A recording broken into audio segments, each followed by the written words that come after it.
Well, I've just gotten an indication the recording is in progress, but it isn't the 10 o'clock hour yet, so we'll wait for just a moment.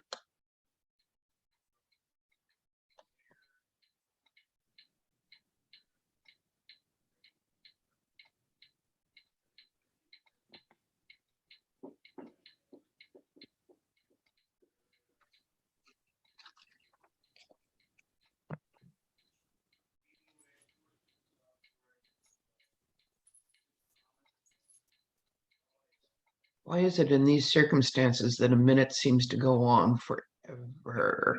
It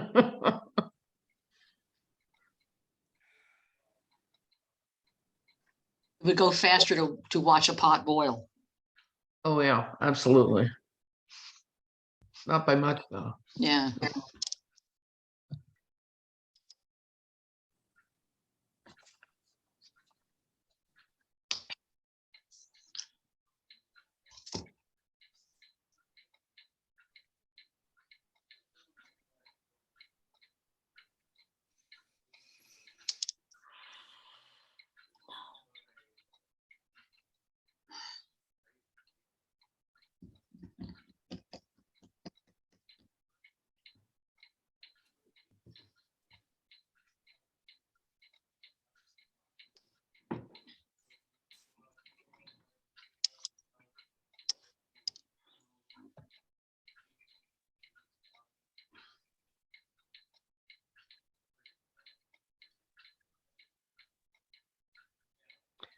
Good morning, everyone. This is Tuesday, June 14th, and this is a special meeting of the CCSD Finance Committee.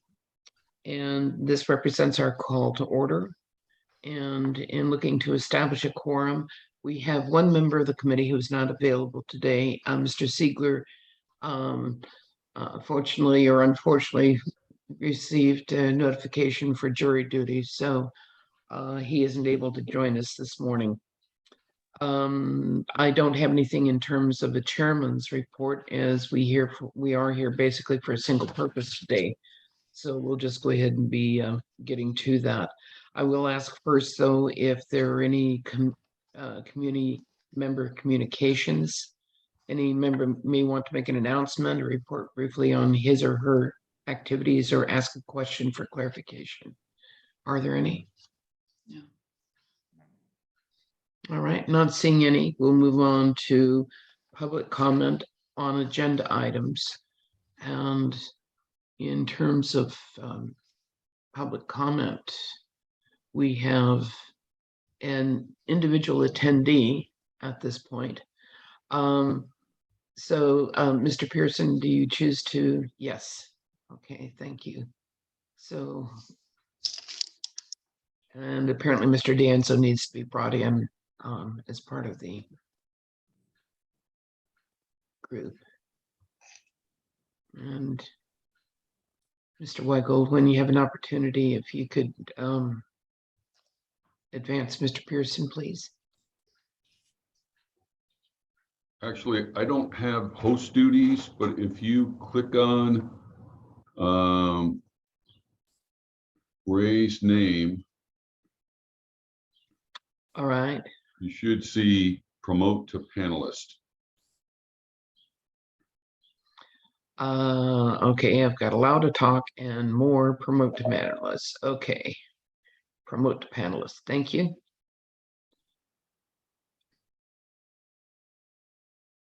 And then he has to accept on his end. All right. And I'm assuming that for Mr. Pearson, I would be doing the same thing then.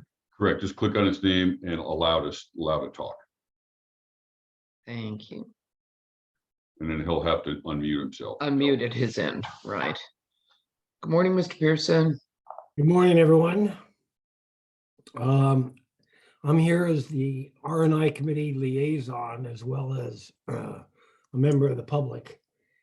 And so I just like a little bit of clarification on a couple of items, and Ms. Duffield can do this during her regular report, I think, anyway.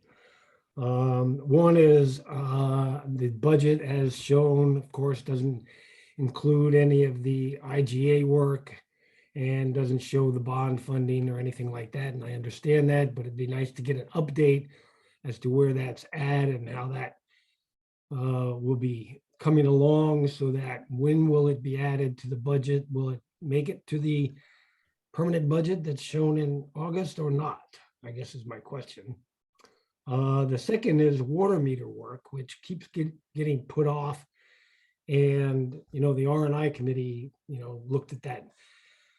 It seems like a decade ago, but I'd like to know what's the update on that one. That wasn't included in the 12 million for the bond. So, and it doesn't show on the budget as I see it right now, except for maybe 97,000, which isn't going to do much at all. On the reserves page, there are a lot of huge negative numbers that I don't understand, that could use some clarity, I guess. I'm hoping that we're not going to be $3 million in the hole for this fiscal year, but that's kind of how it shows. That's it for now, but as I said, I might want to ask some questions as the R&I liaison as we go along, if I can. All right, Mr. Pearson, thank you. If in asking questions as we go along, generally we would reserve any questions until after Ms. Duffield's made her presentation. And if that's satisfactory for you, that's what we'll do. Oh, sure. Yeah, absolutely. Okay, all right. Thank you very much. And let's see, it looks like there are a few other people that need to be advanced.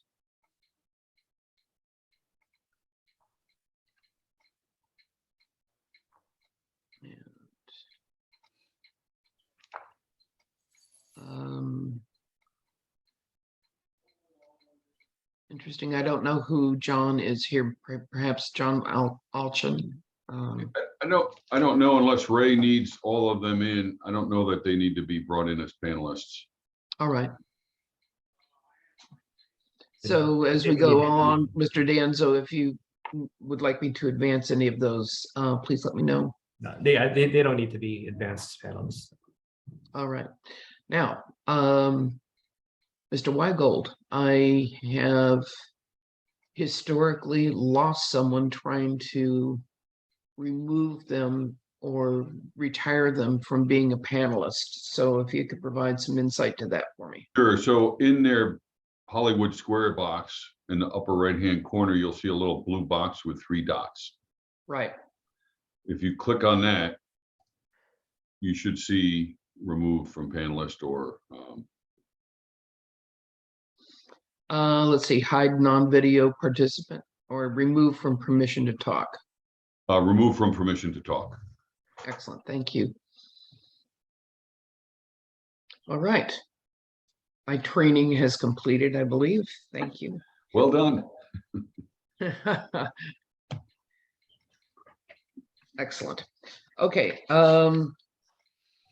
What we have next on our agenda is the consent agenda, which is actually the consideration to approve the April 26, 2022 regular meeting minutes. Do any of the committee members have any questions or corrections relative to the meeting minutes of April 26th? Okay, seeing some, I'll entertain a motion then for approval of the meeting minutes. So move. Thank you, Mr. Korn. And is there a second? Mary, second. Thank you, Ms. Meyer. Right. And so we've at times we are more formalized in this in terms of taking a vote, but I will go ahead and take the vote because the participants can't necessarily see acclamation by representation of a hand being held up. So, Mr. Korn. Aye. Or her. Aye. Ms. Chrisman. Aye. Ms. McDowell. Aye. All right, thank you. So 4-0 with one absence. Approved absence. Thank you. We'll move on to regular business then.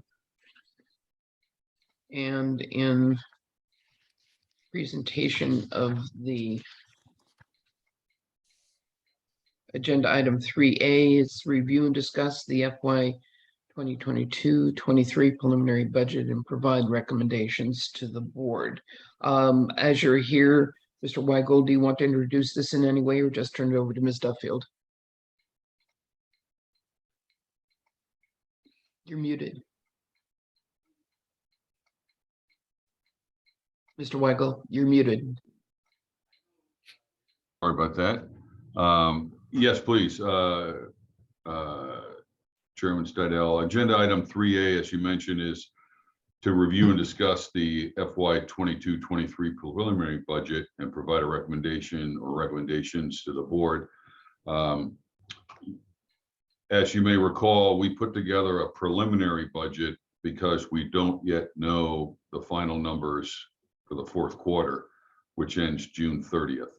Once those numbers are known, then we build those ending year numbers and the encumbrances that will slide over to the new year to form the final budget, which the board will and the finance committee will review in August.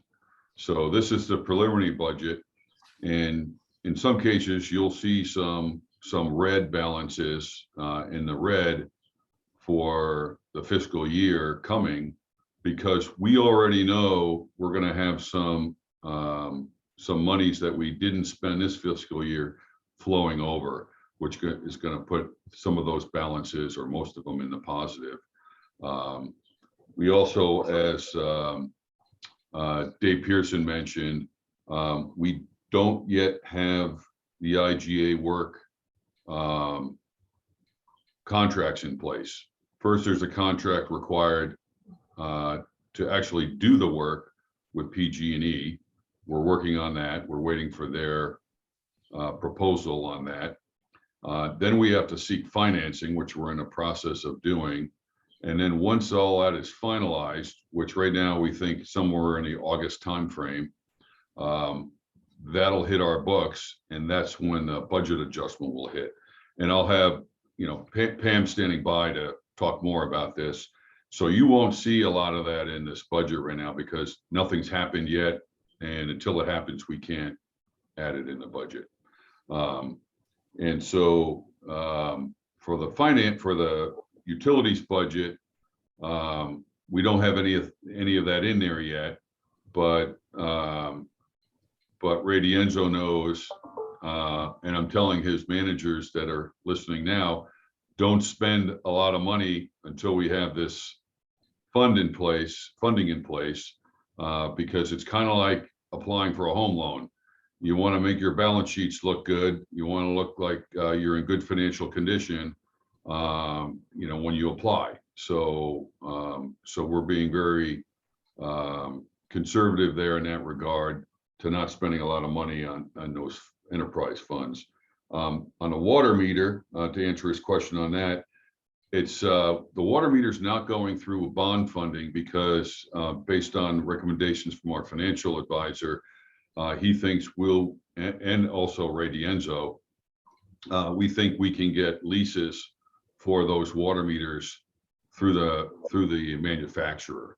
So that's our plan there. We still have yet to decide. We've been accumulating money over the last several years, so we still have to decide, do we pay for the labor to install them and finance the equipment, or vice versa? So there's a couple of decisions yet to be made, but largely we've decided on the meters. And as soon as we get the funding in place, all those will hit the books, and hopefully the meters will start to get installed here in the second or third quarter. And with that, I will turn it over back to Chairman Stidel, but obviously Pam will take us through the full report. I also want to mention all the department heads are here to answer detailed questions in their budgets. And lastly, you'll see we have very few CIP items, capital items that the department heads requested that didn't make it onto the budget. We've been able to accommodate a lot of their asks for this coming fiscal year, which is a good sign, I think. Okay, thank you very much, Jan Wildgold. Ms. Duffield, it's your day. Okay, thank you, Chair Stidel. So as the Journal Manager said, this is the fiscal year 22-23 budget. The reports in front of you are going to look a little different than what you've seen in past years during this part of the budget process, because this is the first year we have begun the process using the Tyler Encode system for the budget module. Last year, it was so new to us that we did not use the budget module at the beginning. We continued with our Excel spreadsheets. And then after everything was approved in August is when the budget entry was done.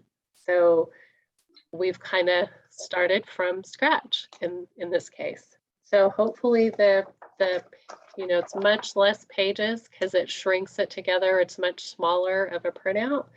So hopefully it's easy for everybody to read as we go through these things.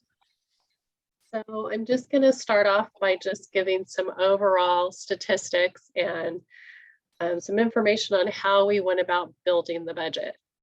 So as far as revenues go for the general fund departments, and remember the general fund, excuse me, is the fire department, its facilities and resources, pros, and administration. So for the general fund revenues, property taxes are, the core of most of the revenue that comes into general fund. So based on what the county's estimate of a growth factor of the unsecured portion of the property tax of 4%, and they give us their annual estimate of what they expect to collect, we put those numbers in the budget. Overall, we're about 3.5% increase. If you look from last year to this year is what you'll see in each one of the budgets. Specific to the fire department revenue, there's fuel hazard fuel reduction that we put on the property tax bills. That just went to the board. That just went to the board last week. You will see an increase in that, and that is based on the amount of parcels that get cleared the prior year. And then we turn around and invoice all those parcel owners. So you'll see this go up and down over the years, depending if people decide to pay the district or if they just let the cost roll to their tax bills. So this is just based on unpaid invoices at this point. The other item you'll see in the fire department that's related to property taxes is the fire benefit assessment. Again, that just went to the board last Thursday, and it's a 5.4% increase that has been programmed into their budget. As far as the enterprise fund revenues go, kind of overall, we have water and wastewater availability charges that also happen on the tax roll. And then as we talk about the individual funds within the enterprise funds, I'll get into the exact rate methodology that we used in water, wastewater, and WRF. And then as far as budgeted grants, we do have 2 grants that we did budget. The one that is in the general fund is for the safer firefighters, and you'll see that in the fire department's budget. And then we have a grant for a water tank rehabilitation, a federal grant, which you'll see in the enterprise funds in the water department's budget.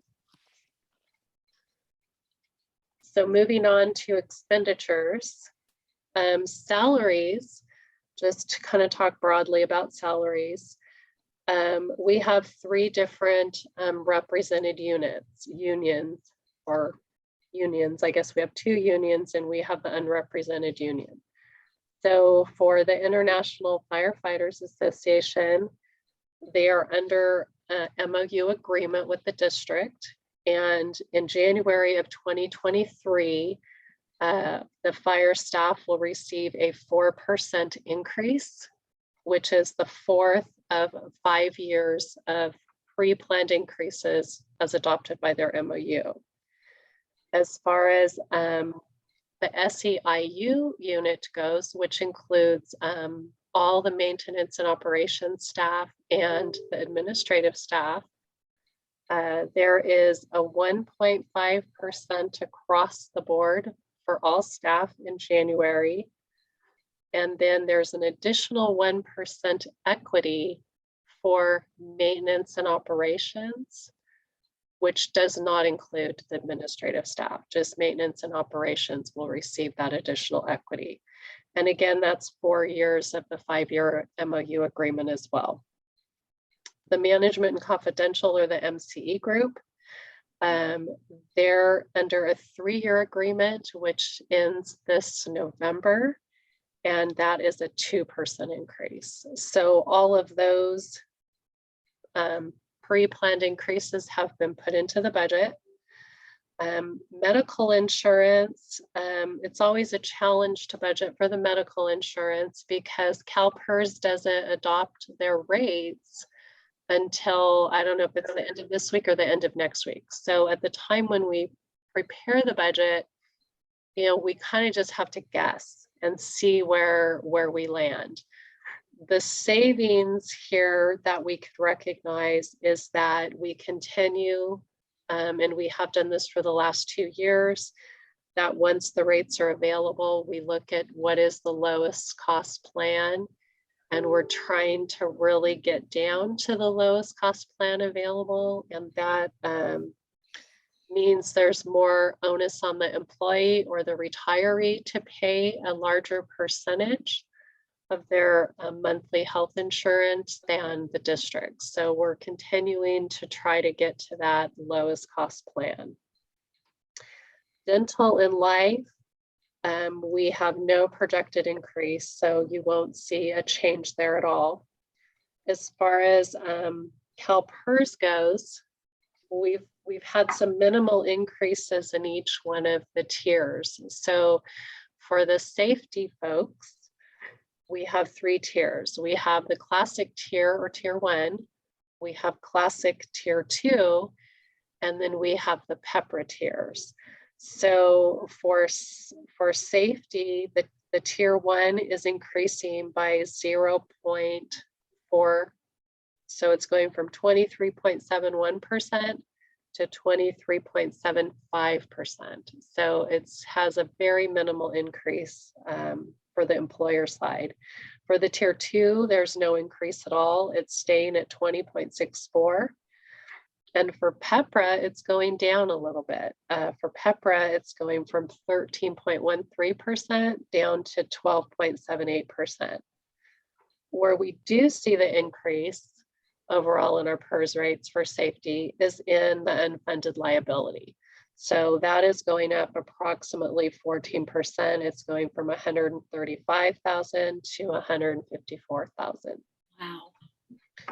So then so if you're not in the fire department, they're specific to the safety represented tiers in PERS.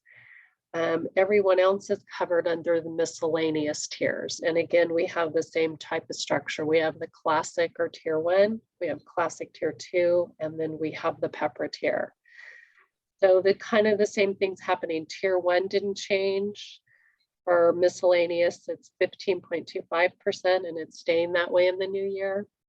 For tier 2, it's going down just a slight bit. It's 8.65 currently, and it's going down to 8.63%.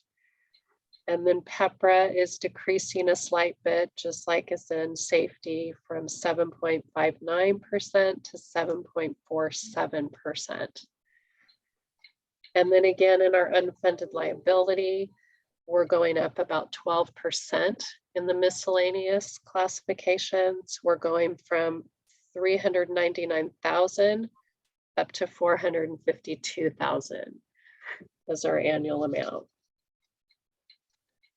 And then just looking at like service and supply expenses overall. So as in past years, we've applied a 3% inflation factor to all services and supply accounts. The exception to that is we applied 10% to fuel, just due to the increased fuel costs that we've all been, factor of our daily life when we have to go fill up and we're paying $6 a gallon. It's just craziness. So we've inflated the fuel cost based on that activity. And then we're also told by PG&E that we could have a significant rate increase sometime by the end of this calendar year. So we have elected to increase the utility rates 15% overall. So we'll keep analyzing that as we start seeing these rate increases happen, and hopefully that'll be good enough of an increase to cover what's anticipated. And we did that across the board in all the general fund departments, and we did the same thing in the enterprise fund departments. So unless you have any questions, I'm going to start delving into the detail pages, if that's okay, unless somebody has a question. No, looks like we're good. Anyone from the committee, any questions? No, thank you. Okay, you're hanging with me. Hang in there. It's a lot of data, I know. So kind of like what you see on the quarterly reporting structure, you're going to see a similar presentation for the budget. So if you look at, let's see, I don't have a number on the packet, but it's about 6 or 8 pages in. And there is a title page that says General Fund Summary. And behind that title page, you'll see it'll at the top right corner, it'll say Budget Report Group Summary. And this basically just groups all the general fund departments, their total revenues against their total expenses, and where we're going to end up. So we have an overall deficit because we want to look at what the column says original budget. The difference between original budget and current budget would be any budget adjustments, but since we're just creating the budget, we don't have any adjustments. So those two columns would be like. So that negative that you see is the overall deficit that's projected for the general fund. So the first department we'll review in more detail is the fire department. But before we talk to the fire department, if you could go towards the back of your packet, we'll find a title page called Department Line Item Budget Requests. So you might want to pull those pages out just to have that as we talk through this, because what we've kind of done for the last couple of years is this spreadsheet, this line item budget request, it's going to list for you all of the department managers' requests, and if those requests have been included in the budget or not, and if they've been included, is the whole amount included or is a partial amount included? I tried to the best of my ability to make sure that within the details of the budget pages, you're going to also see these line items pop out. But what you won't see them pop out on is salaries. So like if we look at the fire department's line item budget request, for example, the first line item you're going to see increasing the annual amount of maintenance and repair for building. You'll see that highlighted on the first page of the fire department's budget. It actually at the very bottom of the page says page 1 of 5. I'm sorry that it doesn't have a page number. So page 1 of 5, if you look at that, you will see at the top of the page all of the revenue detail that we've talked about in the overview. And then you're going to see the next group you're going to see is you'll see all the salary and wages expenditure line items. And then we get into the details of the budget. So about halfway down the page, you'll see maintenance and repair buildings increase that annual amount by 8,000. So that you'll also be able to correlate with the line item detail request sheet as well. So you should see them called out both places. I try to put that detail in there so that it's clear what we're adding. That wasn't something that just was increased by the overall percentage. So hopefully that's helpful to everyone. So again, in the fire department, in the salaries of the fire department, we've made a slight change to how we are budgeting their positions. We're requesting one new firefighter position. We're budgeting that at step B, and that's the first of their budget item requests that you see. And how that's being funded is through reducing the reserve program funding. I think the fire chief has mentioned to the board and possibly the finance committee in the past that we spend a lot of money to do the recruitment, to outfit and train these reservists, and then they will get full-time jobs and leave. And so we're kind of left with going through that process again. So we want to try to eliminate the fire reservist program over time. As fire reservists leave, we plan on not filling those. And we're going to be offsetting that with the cost of the new firefighter. As far as other salary items, if you recall, within this fiscal year, we did receive the grant for the Safer Firefighters. So if you compare last year's salary budget to this year's salary budget, there would be a difference because we did add, in January, we added 3 new staff to the fire department. Those are paid for by the Safer grant, and then we added that offset. So when you look at the fire department's budget, you'll see the Safer grant funding, and then which is that $271,000 that you see. And then you'll also see overall, you'll see the salary budget increase to offset for those 3 additional positions. So Ms. Duffield, I have a question for clarification on that. By having the budget for the 3 safers in there, as well as a budget for a new firefighter, and assuming that one of the 3 who has left would not be replaced, are we actually overstating the Safer grant budget data, or are we under any obligation not to use all of that if we don't maintain 3 of the Safer firefighters? So the Safer we're obligated to maintain as part of our grant. So we will always have 3 Safer firefighters. What we're talking about reducing is our reserve firefighters.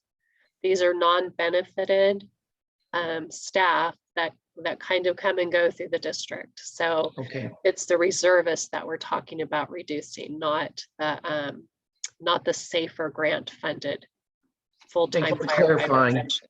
Sorry. I Got probably it. just didn't say that clear enough. Sorry about that. You say firefighter and you just assume everybody's on board. So let's see. So there was minimal requests, as you can see, from the fire department. Most of it is for, increasing the annual amount for their normal operating expenditures, medical supplies and things like that. And then we have continued to fund the next phase in capital of the fire station, the security upgrade. The board approved that to be phased in over 3 years last year. So phase 1 occurred this year or will be occurring this year. I think it's due this week or next week to be installed. Chief is shaking his head. And then, so this $25,000 that you see will be the next year's phase 2 of 3 to do the security improvements. The other addition is the replacement of the fire engine type 3. And I made a note on the budget line item request sheet that this is offset by loan. So we would expect that we would get probably a 5-year loan. I think that's what the loan was for the current fire truck that we just paid off this fiscal year. I think it was a 5-year loan. So we would expect a similar type of funding arrangement. I think that is about all for the fire department. So we can move on to the next pages you'll see, and you'll see a title page for that, which is General Fund Facilities and Resources Department.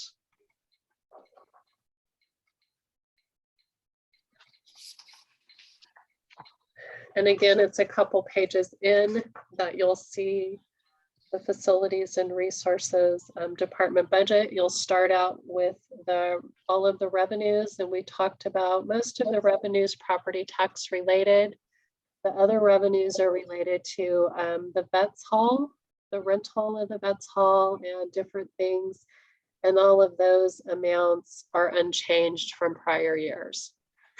So we're leaving those revenues static. Again, we have the same thing with our staffing. We talked about all the staffing increases.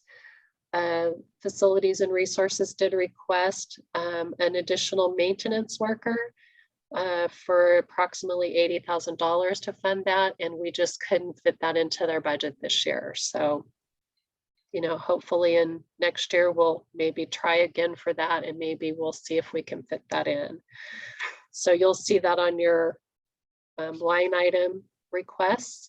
Pam, They requested it and it was unfunded. I have a question. So they're requesting another employee. Does the overtime that they pay people overtime, does that offset another employee?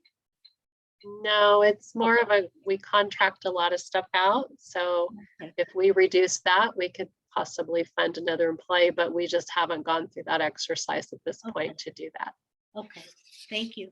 You're welcome. So then additionally, we have a couple of just some small items that were requested that we keep requesting for the Vets Hall that we just can't seem to fund. We had hoped this year to fund the sewer line replacement, but I don't know if you recall during I believe it was the second quarter report, we had learned that there are termites in the Vets Hall. So any additional funding that we really had to go towards those capital projects this year really has to go towards that $35,000 new line item that you're seeing, which is the termite treatment for the Vets Hall. So that has to be our first priority, is to get that resolved. So couple of other things that we just keep trying to fund for the Vets Hall that we just can't seem to do is the siding replacement and the emergency generator. So those are still on hold, and we'll hope to be able to fund them maybe next fiscal year. We'll see. We'll keep at it. Carlos keeps requesting it every single year. So one of these years, it just might happen. So let's see if we move on to the pros department. They should have a divider page as well. So your divider page should say Parks, Recreation, and Open Space. So the pros department, we've continued to fund, a grant writer for the last couple of years, and also just like an annual expense that we give them for, some sort of a study. This year, we're earmarking that study to be the update of the 2009 Community Park Plan, is what we're assuming that would be for. And then in addition to that, we have a 1 of 3 year reserve that the board requested back in March to be set aside every year for the skate park. So the first year that this was programmed was in the current fiscal year of 21-22. So this second year here is what's in the budget. And I did highlight that in the details so that the finance committee, the public, and the board would know what year of that agreement that they have to fund it is in. So that is the pros budget. And Pam, if I could interject, Sure. Chairman Stidel, just a quick comment on the pros budget. So Pam and I discussed whether to merge the pros budget into F&R, because no other advisory committee has its own budget, and doesn't really, I'm not sure what the history though is on this, so we'd love for the finance committee to weigh in perhaps with a recommendation to the board on doing that. I don't think I need authority to do that, but I don't know what the history again is on why this was done in the first place. Perhaps someone on the committee or the board knows why this was done. But I don't really see the purpose of having a separate budget for a committee when it's really the board that has the authority for a budget in the first place.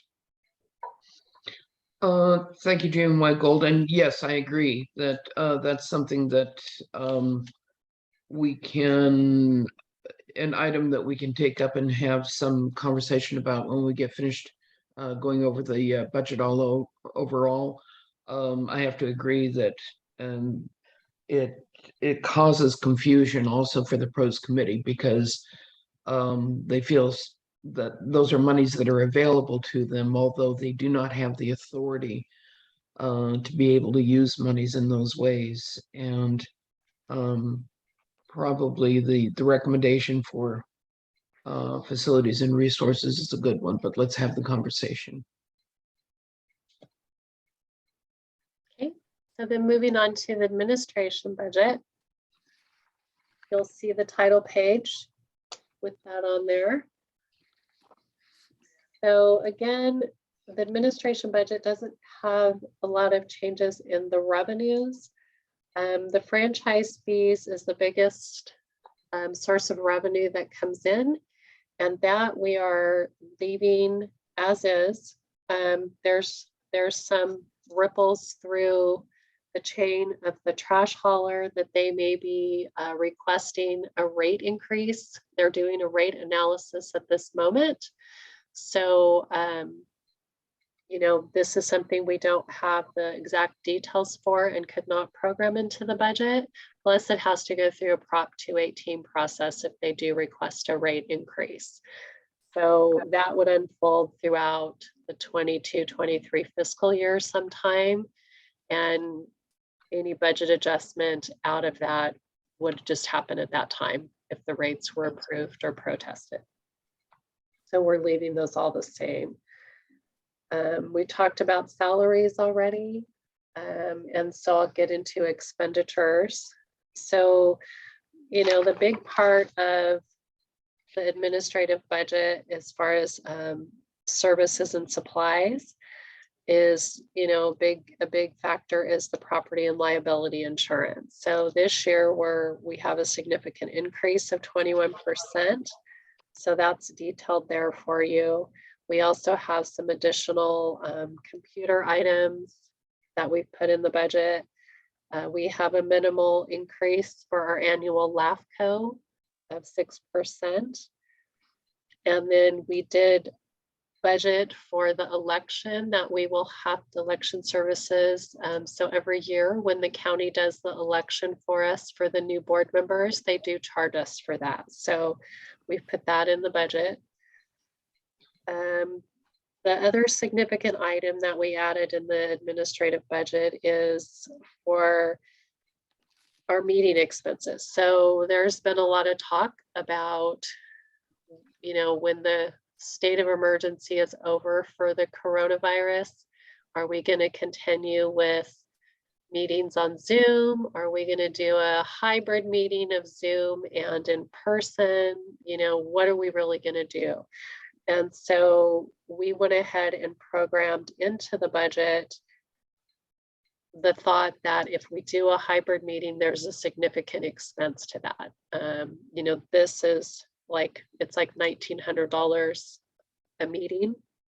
So it gets kind of expensive, a little more expensive than what we're paying right now for a meeting. So we've gone ahead and listed that in there. I mean, it's totally up to the board when we have the discussions with the board on the budget, if they want to leave that in there or they want to kill it. So, but we've put it out there for them and for discussion. Let's see, is there anything else in administration that I'm forgetting? We increased the level of training for the directors based on some requests that we received in this current fiscal year for some of the newer directors to go to CSDA training and such. So we've increased the budget up to allow for the any new directors that may come on in December to also take part in that training. We also, because we're coming out of the Tyler implementation phase and we're going to be on our own and working with the help desk, we will now have to start paying for any, I guess, intense or specific training. So the help desk we can log into the help desk and we can always get help answering a question, or if something is broke, whatever, if they need to fix something for technical support. But if we need some specialized training, we get that service for free during implementation. But once our implementation is closed, we now have to start paying for, you know, classes that we want to take. A lot of things are available online to staff, but if we want a more in-depth course on something, those could be a few $100s a piece. So we put some funding in there to make sure that we can get the training as we need it for finance staff.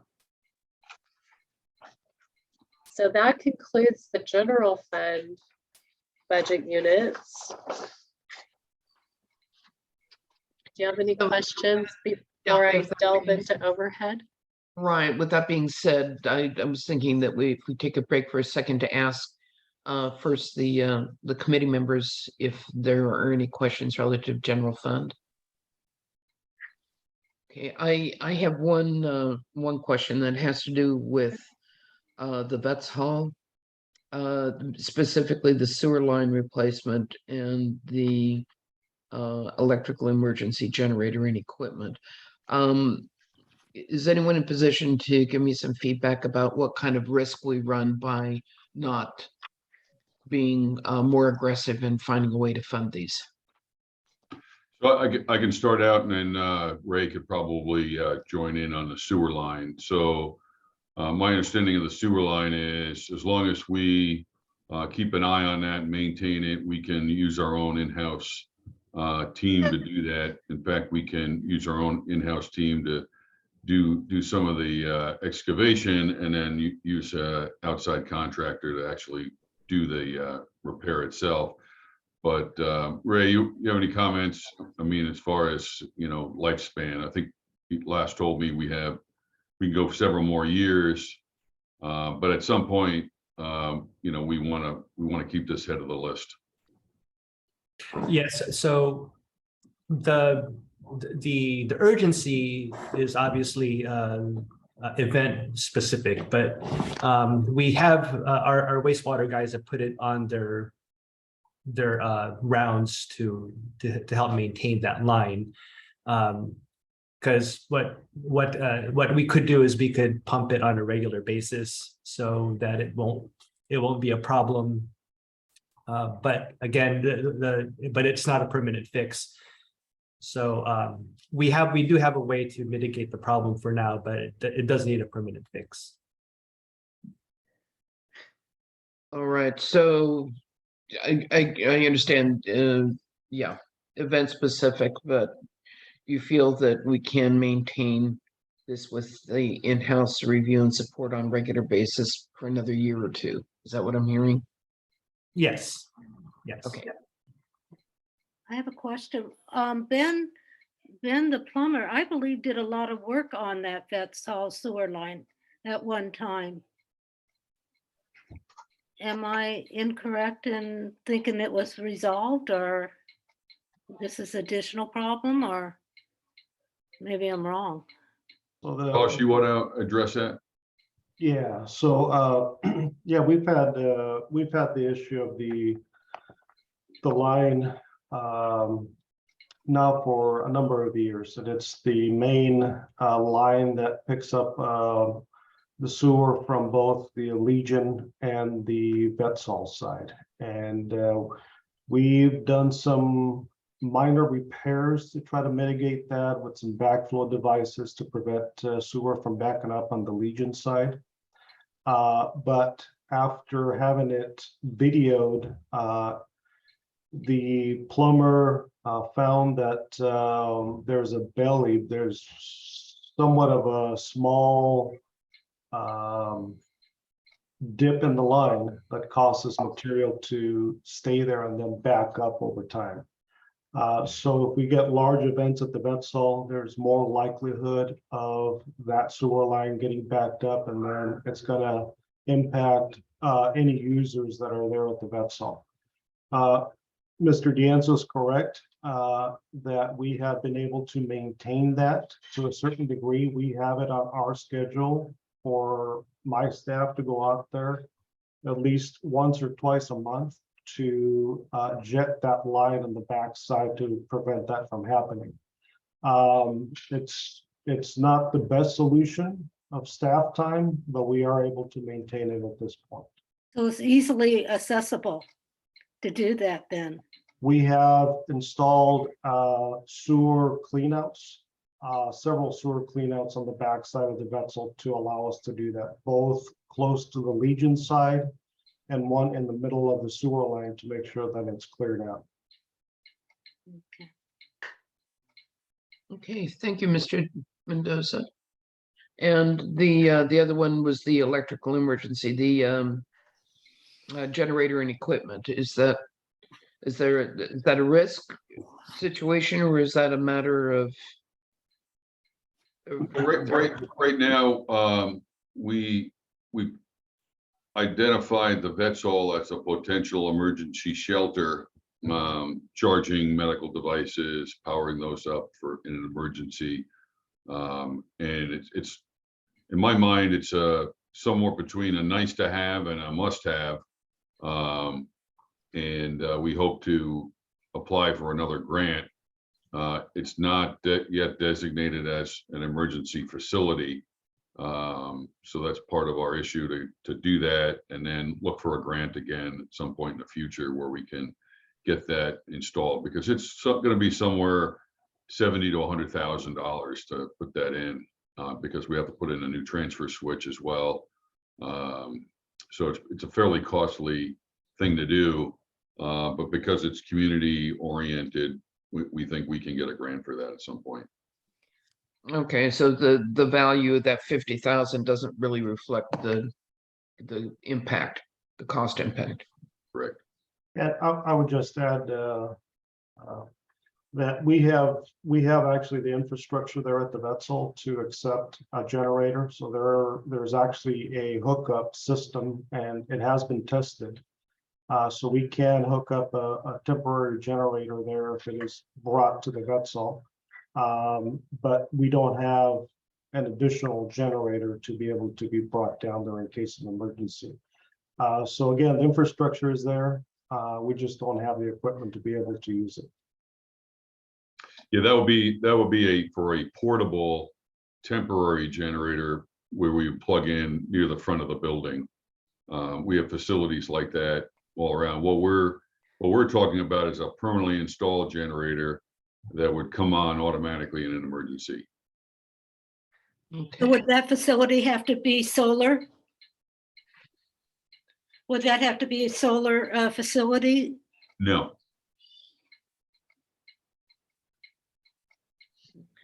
Okay, I think that addresses the questions that I have then. Before we move on, Mr. Pearson does have his hand up. I don't know if there was something specific to the general fund, but I would like to go to him. Mr. Pearson, I'm going to promote you.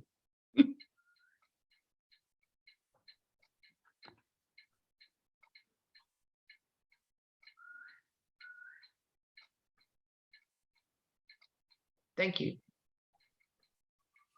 And you are still muted. There you go. Thank you. Yeah, I was just wondering, I didn't see anything on the bathroom for the East Park, a grant offset by cost or anything like that. Did I miss that? Ms. Duffield? Are you talking about the restroom that the board approved and Yeah, the restroom, Funding. I'm sorry. Yeah, the restroom at the East Park. so this budget that you're looking at would be any new funding. That's already in the current year's budget, so you won't see that until we roll forward what has been unspent for the final budget. Okay, thank you. You're welcome. Thank you, Mr. Pearson. Okay, so turn it back to you, Ms. Duffield. Okay, so the last component to the general fund structure in the administrative budget is the allocation of overhead. So you'll see that titled on the sheet, allocation of administrative overhead. And then on the back of that page, you'll see our draft here of how everything is allocated. And there's a little legend to the bottom. This is the same as we've allocated in past years. There's a little legend to the bottom on what the costs are and how those are allocated. So the e-costs are allocated based on the same for all departments. The L costs are allocated on the effort required from administration. And the R costs are based on the size of each department. So that's where we get the different percentages for the different costs in the structure. So all of these amounts have been incorporated into the specific department and funds budget. And you'll see those at the end of it's like right towards the end of the expenditures. You'll see that in all of the department's budgets, and then you'll see the offset coming back into the administrative budget. So now if we move on to the enterprise funds. Again, the enterprise funds are the water department, water reclamation facility, WRF operations, and WRF capital, and then the wastewater department. So just like when we do the quarterly reports, I provided a budget report grouping all the water items together, wastewater, WRF, and WRF capital. And then I broke it out with just water, which includes water, WRF operations, and WRF capital. And then you'll have a page that is just wastewater. So it's consolidated for all the enterprise funds, and then it is separated. And that just shows you an overall summary of the revenue versus expenses for each fund and department. So for the water fund, for revenues, we went with what the Bartle and Wells 2022 rate increase projected for revenues. So this is similar to how we have managed the last series of rate increases that happened in 2018.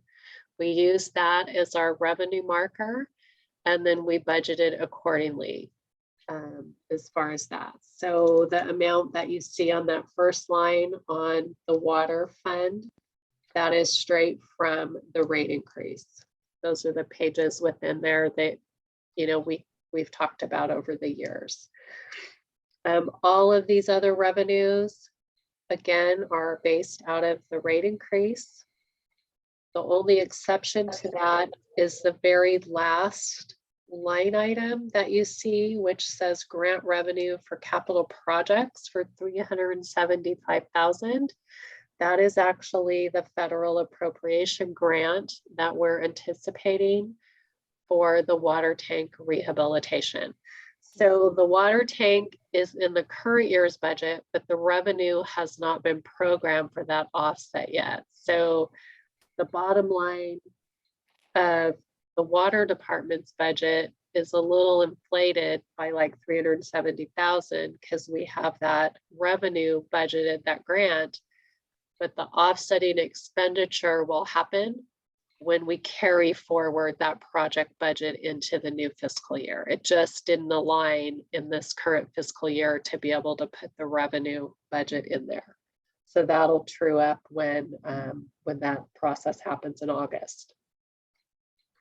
So salaries and wages are the same. There's no new positions requested for the water department. We're keeping the same staff intact as we've had for the past year. Going forward into their expenditures, there's a lot of maintenance and repair items listed. Some of those items that you'll see, like the driveway repair, will be shared with water and wastewater. They'll split that 50% each.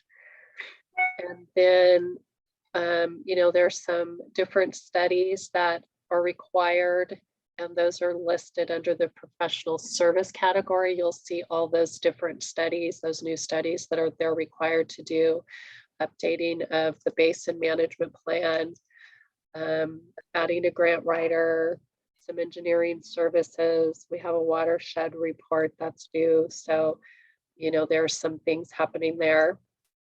There's a request to enhance the rebate program, replenish the giveaways, and develop a new program overall. And then there's a few capital improvement projects, and they're at the very end of this list here, and they're also outlined on your budget on page 3 of 5 of the water budget report. And you'll see it about halfway down the page. There's the design and permitting for the permanent fix for the emergency water line break that happened in December. So that $100,000 is there to start the permanent fix effort. And then there's the Piney Way erosion control. That's been on the CIP list for a couple of years. And so it finally did get escalated up to the top, and it's on there and being funded. The monitoring equipment at the San Simeon Creek wells. And then I believe Mr. Pearson asked about the water meter replacement upgrades. So what you're seeing in this budget again is just the new funding that we are adding to that multi-year project. So what will be rolled forward of that multi-year project is approximately 325,000. What is it? Sorry, 329,500 that we have budgeted over past years that we're going to be rolling in. So we essentially have about $500,000 already sitting there funded for that water meter replacement project. You just don't see what's carried forward in the budget at this point in the process. So hopefully that answers the question. So overall, if you look at the bottom line of the current budget, you'll see there's a surplus in the water fund of 619,000. Again, 375 of that will be offset by the carry forward of the project from this year to next year. So they'll still have around 250 to work with for any other funding needs that occur during the fiscal year. So then moving on to WRF. So for WRF, because they were not included in WRF operations, because this was not included in the 2022 rate increase, we're going back to what was in the last year of the 2018 rate increase. So we're keeping those revenues static because we don't have a rate increase in July happening in WRF operations. So the $3.2 million that you see in revenue is the same that we've been budgeting for the last 2 years. There's no change there. We talked about salary and benefits, and again, this is only a portion of the salary and benefits for several employees and their effort for WRF operations. As far as new requests, there's a couple of new requests there. They're about halfway down the page on page 1 of 4 for the WRF operations budget. You'll see that there's some new UV on-site installation and some training, professional service training that's required for the media. Can I ask a question, Pam? Yes. Okay, on the WRF, the 1,000,003, does that include the CDM Smith settlement? No, that's not in water operations. That's in water capital. So remember, this is new funding. This is not reserves that we're talking about. It's just new expenditures and new revenue requests. Okay. It's our, so this part of the budget process is developing our revenue and expenditure plans. So what money do we plan on bringing in through the year? And what money do we plan on spending through the year? So that's focused here on what we're talking about. Okay, thank you. You're welcome. So, we do have a few items related to that. So there's media installation, there's purchasing the preservative, and then doing the actual installation. So, you'll see those items earmarked in the budget. And so the overall, if you look at page 2 of 4, on the bottom line there of WRF operations, you'll see that there's a surplus of 69,000. So something that I added new to the budget this year. So if you recall in past years, our spreadsheets allowed me to insert some things and talk about the 2-month reserve for operations for WRF. And it was an Excel spreadsheet that I could populate the data with. Well, as we're using Tyler for that, a reserve is not a revenue or an expenditure. So that transparency picture was not there for people to see that we're continuing to budget that reserve for 2 months of operations. So if you look on page 2 of 4, I added a line item just to be able to make that transparent. That's really not where it's going to come out, and it's not going to get spent, but it's just there for transparency purposes. So hopefully that helps everybody and reassures them that we're continuing to budget that $180,000 every year. And we'll continue to roll that money forward if it is unused. So then moving on to WRF capital, there is one item that's requested, which is to support the CDP permit process. So there's modeling, design, and engineering support that's being requested at the amount of $50,000. There is current activity in WRF that is unspent, so for capital, so that'll be rolled forward because we do have contracts with consultants, and that'll be rolled forward when you see the final budget. The finance committee will see this at the end of July, and the board will see it at the second meeting in August. So then moving on to wastewater. So again, when we prepared the wastewater budget, we used the new rate study, the 2022 Bartle Wells rate study, because that did have a provision in there for increasing wastewater rates on July 1st. So what you see here on the first line for water sales is that amount. And then we talked about our salaries and benefits as well.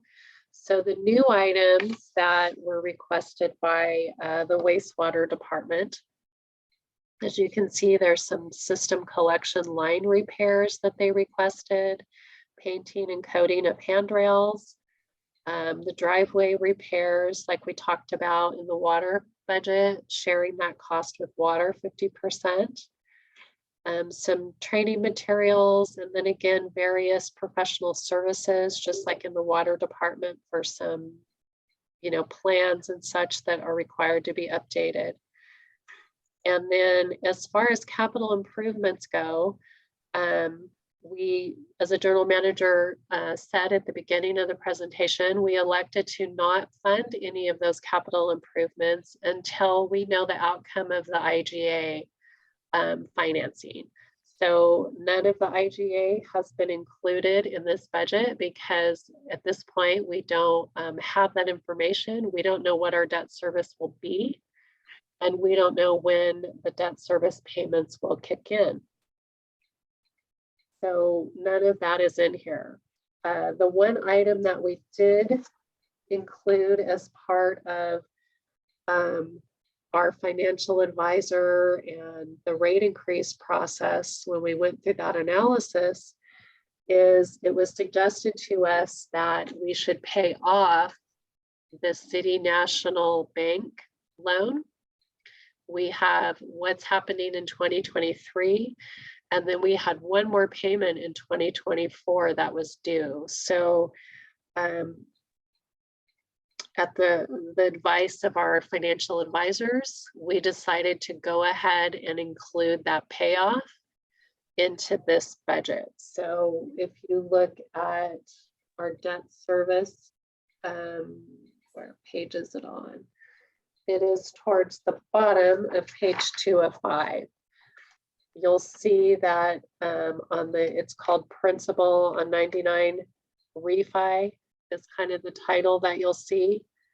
So that includes what is due this year and also what is due on the final payment. So it was an additional debt service of about $163,000 that we put in there this year to pay that off. The other debt service in there is the crate truck and the vac truck, which are still, they're in like year 3, I believe, of 5 for their financing. So they still have a couple more years out. So that concludes wastewater. The next item in your packet is our salary schedule, along with our position allocation list, or we call it the PAL. And then you have a current org chart and a proposed org chart. And I want to point out that we noticed an error on this org chart. So for some reason, when it printed, it shrunk it up or somewhere through the process. But part of the utilities department got layered in behind facilities. So we have made that fix. So if you look at the far right column under facilities, the program manager and the admin tech that are under utilities are layered under facilities and resources. So apologies for that. We will get that fixed for the final package to the board. But they are on there. They're just like layered behind a little bit where you can't see them. And then Ms. Duffield, before we Yes. go in any further, I think I'd like to just check to see if there were any questions on the budget detail data we just went through as far as the enterprises were concerned. before we Okay. move into any of the rest. And so I offer that out. Are there any questions anyone else or anyone has before we move through the rest of the information? Okay, are there any questions from the attendees? I don't see any hands raised. Okay, we'll move forward then. Okay. Thank you, Ms. Duffield. Sorry for the interruption. Oh, no problem. I should have stopped. I should have paused. Oh, it's okay. So anyway, so we were on all of this, the salary related items, the org chart. Then the next thing in your packet is the capital improvement projects. So all of these capital improvement sheets, you have a first sheet for the general fund. We have the next for wastewater, and then you have the water and the WRF on the third page of that portion of the packet. And all of those were reviewed by the R&I committee. I believe we reviewed that back in April, and it had a lot of discussion. The department managers were there. There was a lot of dialogue and discussion to develop this list. And so that is what is being presented to the finance committee today, is what the R&I committee is supporting as far as the CIP list. So if I may, Ms. Duffield, it's possible that there are even within committee members themselves, if you do not attend as an observer the R&I meetings on an ongoing basis, or the board meetings themselves on an ongoing basis, some of the numbers that are associated with the enterprise requirements, particularly with the wastewater projects, may be of concern to you. And so I just wanted to advise that the $21 million that's listed on that sheet is not a new number. It didn't come out of the woodwork all of a sudden. This is something that we've had as a discussion that goes back to years ago when PG&E first came in to provide feedback to us. And probably I'd like to have this discussed just a little bit. And I know that Mr. Pearson is here as a conduit for us as far as the FNR is concerned, excuse me, the R&I is concerned. And if it's all right with everyone, what I'd like to do is have him join us for a moment to see if there is additional information that he can offer us. So, Mr. Pearson, I'm promoting you.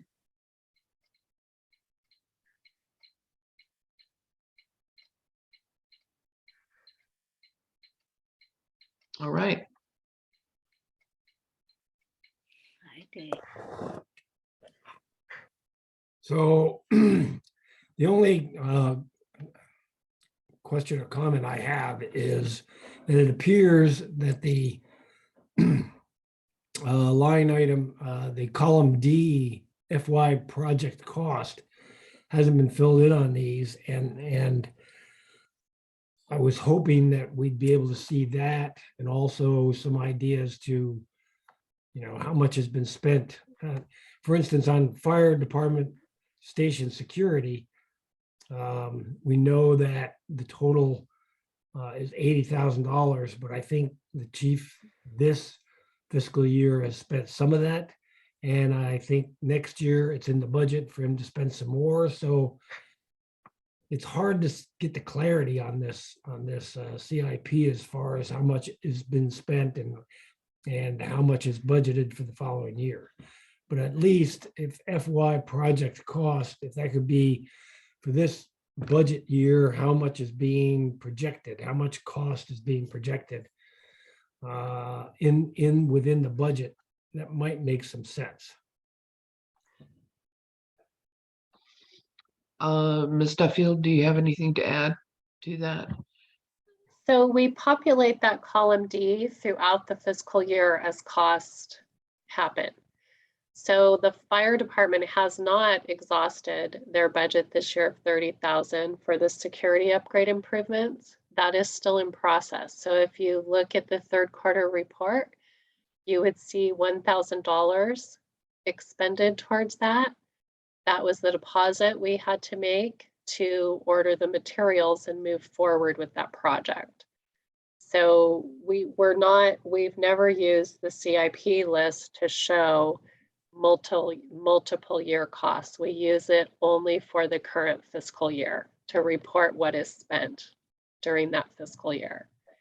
And then when the project is done, we'll move it to the bottom under a completed category and move it from up top showing, and we'll say what the total cost of it is at that point. But we've never done a multi-year calculation for that. We've always just left it as the current fiscal year. So that's why you don't see anything populated in that column right now. Okay, so what you're putting in that column is current fiscal year cost? Is that what I'm hearing?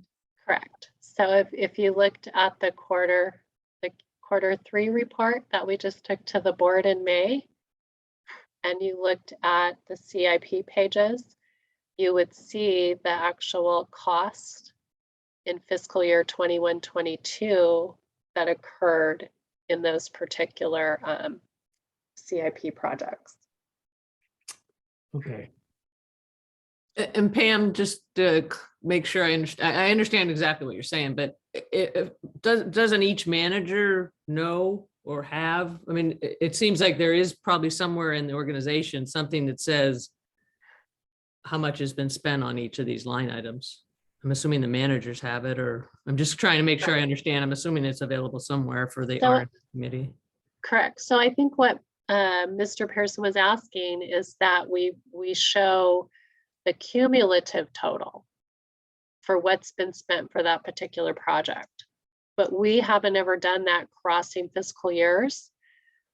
When we start filling in column D, we're only filling in what has happened in that specific fiscal year.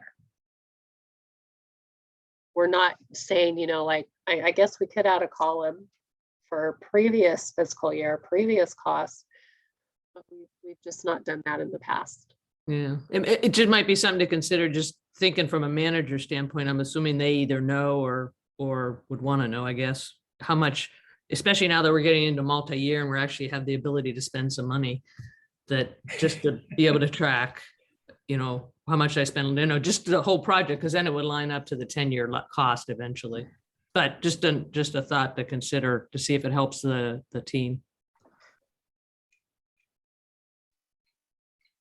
So, yeah, by theory, you could have a second column or an additional column that it would be project cost to date, which would represent, the prior project cost through prior fiscal year being a total, and then have the current year and have that easily. I mean, people could certainly add two numbers together to understand where they would be at the end of the fiscal year, but so that we don't burden this to become a financial document on top of everything, because it is generally not what it is, not its purpose. So that's something for consideration. Okay.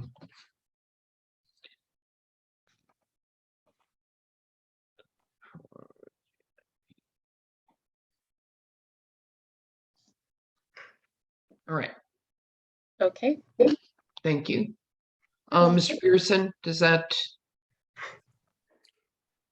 yeah, I don't have anything else other than that to report.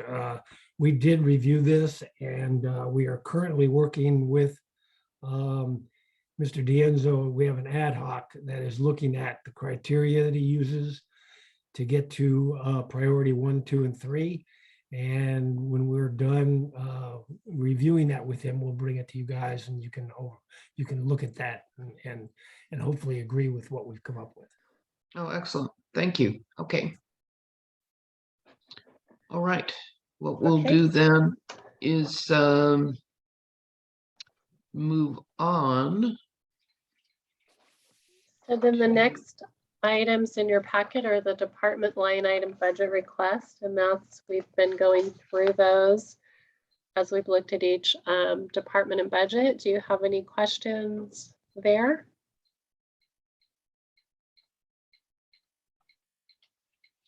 No, doesn't look like it. You guys are very quiet today. Okay, so the next to last item in your packet is the reserve spreadsheet. So keep in mind that when you see a number without brackets, that is a positive number, a surplus.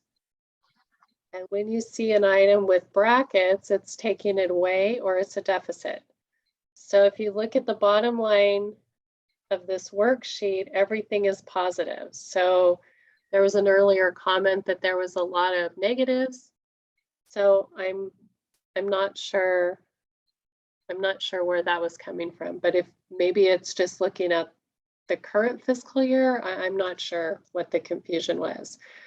But we don't have our final estimates for how we're going to end in 22-23. 21-22. I went ahead and used the budget amounts and the anticipated deficit in the general fund and wastewater and water. I used that all the way across the board per the budget.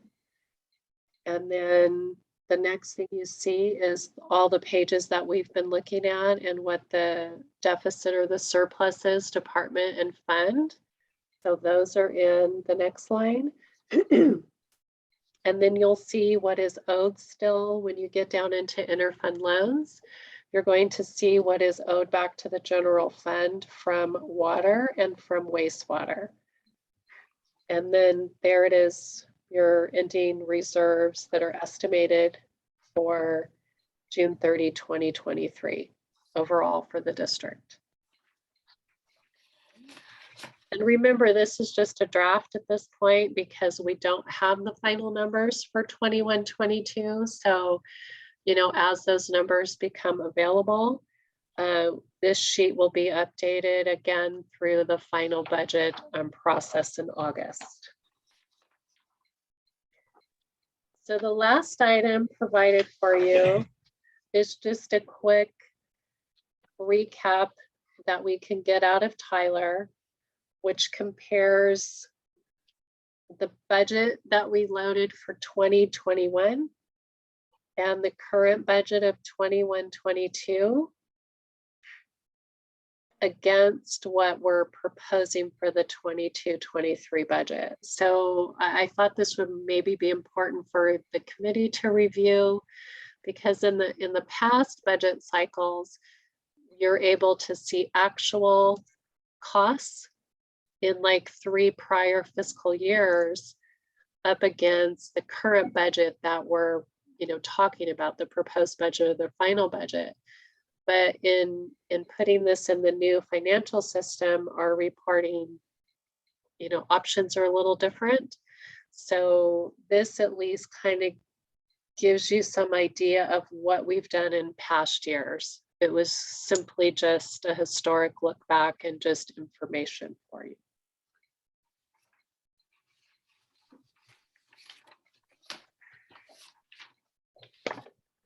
Okay. It's So let me make sure that the one thing I did notice is that the difference in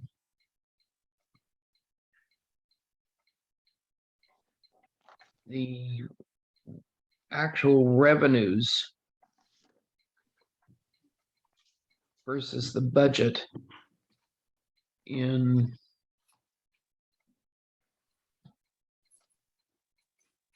uh, 21-22 in terms of total budget and then total activity. So and there's significant differences between the revenues on the total budget and the total activity. Was that just a function of basically are choosing to hold back in executing certain kinds of things because we were working our way through the analysis of the rate impacts? I'm sorry, can you say that again? I got lost in there somewhere. Okay. For instance, in the water fund Okay. revenue for 21-22 total budget 3.6 million.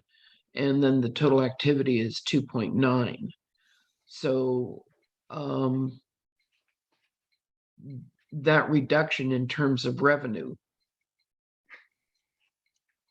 the activity versus the budget, what drove that difference Well, in I it being think that much lower?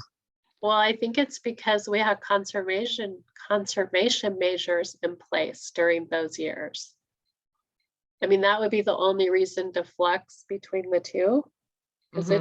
it should be pretty static because we had our rate increase that was happening, but I mean, those are the years where we kind of put the cap down on everybody for Right. those billing cycles, so that would explain it.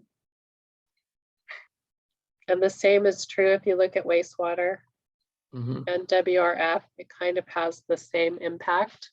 Mhm. Less COVID, plus you have to think of those years, we had some anomalies happening because of COVID. We had like no usage, and then we went booming with usage. You know, we had a lot of ups and downs this last couple of years. Agreed. Okay. It's kind of stark when you see it in this, Yeah, all of those things considered, but when you look at the differences in the numbers and what drives it, it's yeah, it's interesting. it is. And it's kind of just nice to see it in just a nutshell on a single page. Yes. Okay.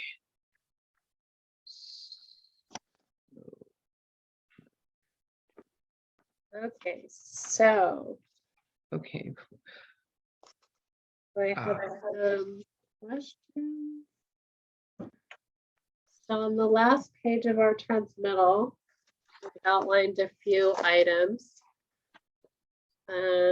We talked about how the budget was prepared, how we balance the budget, what our trade-offs were, what budget requests have been submitted but not included. We don't have many supplemental revenues that I know of that'll close any budget gaps. We talked about special studies within each of the budget units, and we talked about CIP activity. Is there anything else that I missed that I need to address in the transmittal to the board? Because I still have the narrative to prepare, which is I don't know, it's about 6 or 8 pages that will preface the budget with all of the things that we've kind of gone through and talked about and how we went percentages, changes from last year to this year. We'll go through all those items in detail in the narrative. So is there any other comments from the committee to help us through that process? Well, the one thing I'd like to do is address what we just brought up at the very end, to whether that's a recommendation that the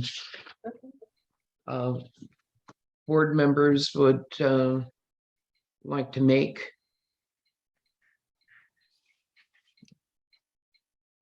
Mary. So just a couple comments, and then I think I'll get to what you're referring to, but just a general comment. Pam, I think we were quiet because you did such a good job of going through the budget. So you're Thank you. very, very thorough in your the budget, but also the presentation and explaining it. So thank you very much for that. It's also feels nice to have a little, see that the organization's able to spend some money and move things forward. I think it will be very interesting, and I hope the timing works to get the IGA, all that figured out. It sounds like it's going to be pretty tight to actually get that in before September, but I think that'll be a very enlightening discussion. see. And then finally, back to what was brought up earlier, I think Cindy, you were referring to the pros. I guess in general, I don't know any history of why it was set up this way. If there's something to be said, we could understand that, but it does seem to make sense to be folded into facilities. So, Okay. As that may be the easier conversation, should we take that on first then? And Mr. Pearson, I recognize that you still have your hand up, and you had something else you wanted to add. And before we have this conversation, why don't we do that? Yeah, just a recommendation, I guess, for Pam when she presents this to the full board. The line items on the reserves for fiscal year 2021-22 estimates. If she could have some explanation as to where she thinks those are really going to end up instead of having those huge negative numbers there, that would really, I think, help everyone understand better the fact that we're probably not going to have a $3 million deficit in 2021, but we'll have some kind of deficit in some of the areas. If you could have some kind of, it's almost the end of June, some kind of an idea as to what you really think those numbers are going to be, I think it would be helpful. So keep in mind that a lot of that deficit that you see is related to all the pros capital projects that were budgeted during the fiscal year. There's a lot that's sitting in pros. There's a skate park, which is primarily out of reserves. There's the restrooms, which had a little bit of a grant offset. So, there's been some things that have happened through the fiscal year that's been programmed by the board, and that's just a representative of what's sitting in the approved budget today. So whatever's unspent, that deficit moves forward into the new fiscal year. Yeah, I understand that, but I think some clarity needs to happen to be able to say that, okay, the water department is not going to finish the year with a negative 1 million plus deficit because we're not going to spend $475,000 on the Stewart Street tank, for instance. Okay, so some kind of an explanation, I guess, in your narrative on, that these figures will change and they will end up being closer to zero or positive or whatever. Okay, I'll put something in there.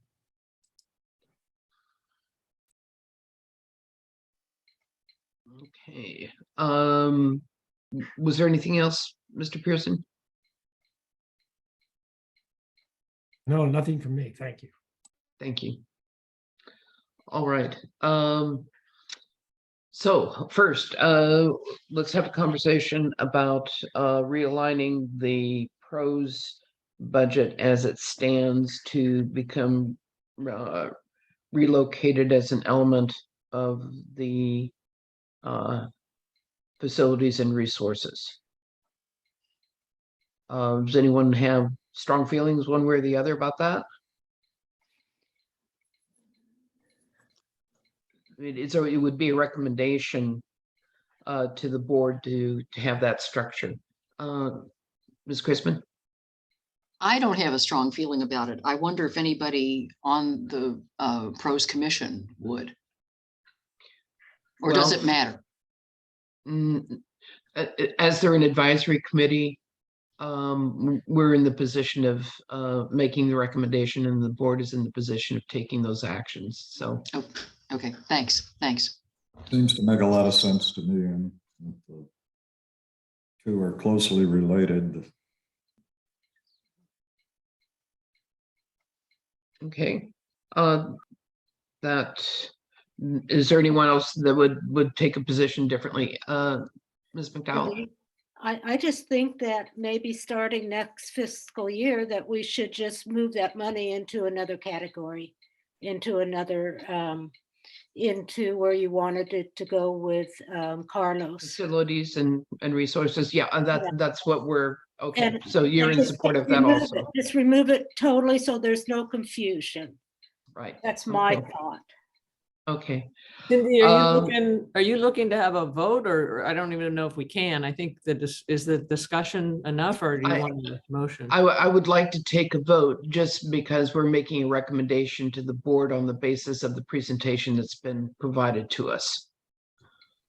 Okay, so I would put out a motion to include, fold the pros budget into the facilities budget Absolutely. as a line item, so you can see get the visibility, but you don't need to report separately as it's been in the past. I'll second that, Mary. Okay. Yeah. So Ms. Duffield,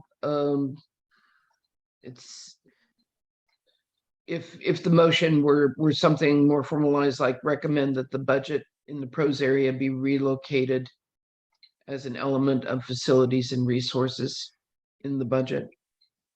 Yeah, I'll put that language in the transmittal letter.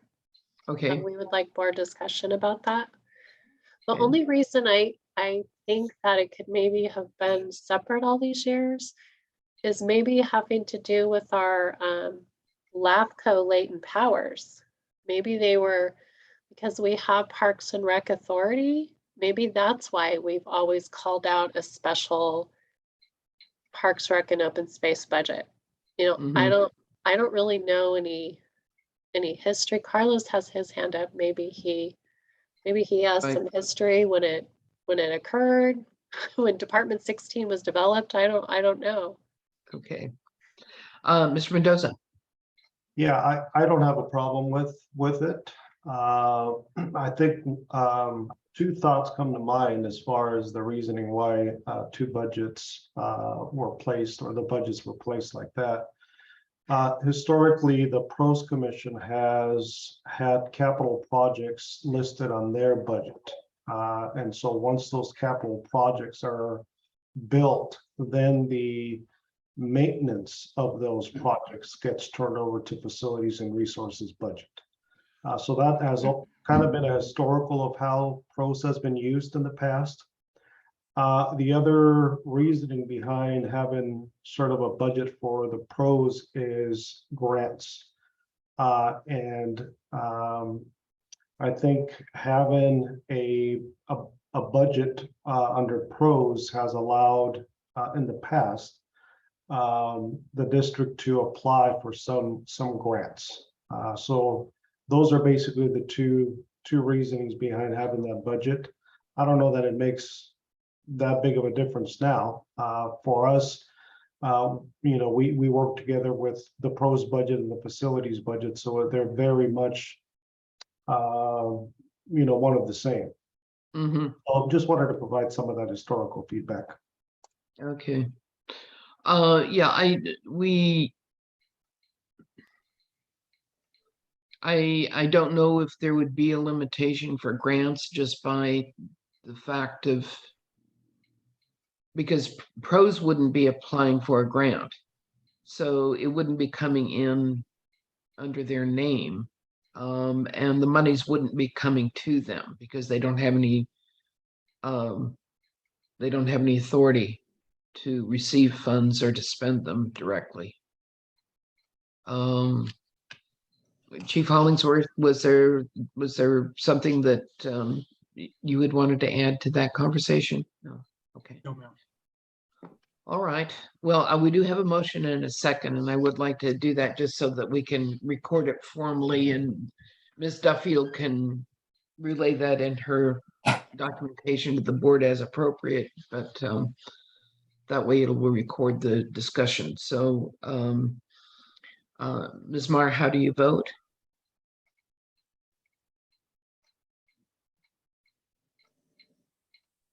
Muted. Yes. Yeah. Thank you. Mr. Corn, Aye. thank you. And Ms. Doyle Aye. and Ms. Chrisman. Aye. Okay, Thank you. So it's a 4-0 with one absence. Okay, the second thing for discussion then was the idea of recommending the addition of a column to the CIP, which would be able to make reference to the historic cost to date for comparison or additive purposes, should someone choose, for the current year. So, I won't be able to incorporate that in the preliminary budget. I mean, I can just incorporate that into the worksheets throughout the year, but I have to get this done like by tomorrow, so we can get it through all of its review to get it on the board's agenda for next week. So I won't have time to, I mean, I could add the column, but I won't have time to populate it. So it would kind of make no sense. okay, So it's probably something better to do during the first quarter report Yeah, I in the agree. new fiscal year. Just okay, try to incorporate that change along with the first quarter reporting. When we actually have some, you know, we'll have closed out 22 or 21, 22 year, and we would have that actual data for all costs up to that point, and then anything new that had happened in the new fiscal year. okay. So we'll leave it on the table then in terms of recommendation as the budget matures through the year towards its final, or towards the final draft. So is it something that you feel could be incorporated in the final budget for the year? Not this draft. I just have to look through all of the projects, and I don't know that I have time to look through all of the historic project Okay. costs. Is why I'm saying it would probably be better to do it at the first quarter report. Okay, Because you know, July is pretty crunched, closing out the old year, getting all the final budget and all the carry forwards done. It's pretty Alright. squished. okay. We'll have a lot of days. So a thought for going forward then for the first Yeah. quarter. Okay, Yeah, all right, thank you. that would be great timing. First quarter would be great. All right. Well, I believe then that what we do then have is just a final recommendation to go forward regarding the budget, draft budget as a whole to the board. So entertain a motion for the approval of the draft budget, or approval and support of the draft budget going forward to the board. So Ms. Maher, that was a motion. Yeah, I'll make a motion to go forward with the budget based on the discussion, and that the, you know, it gets added, some of the comments get added in the intro. I'll second it. Ms. McDowell, was that you? Yes. Okay, Yes. right. Thank you. For vote then, Ms. Maher Aye. and Ms. McDowell Aye. and Ms. Chrisman Aye.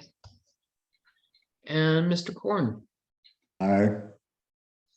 All right, thank you very much. So that's on a vote of 4-0 with one absence.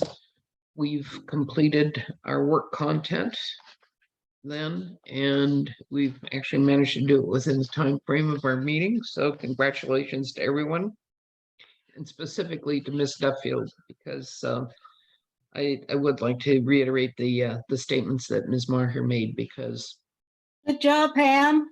it was, we really appreciate the level of detailed commitment that you make to providing us with the information.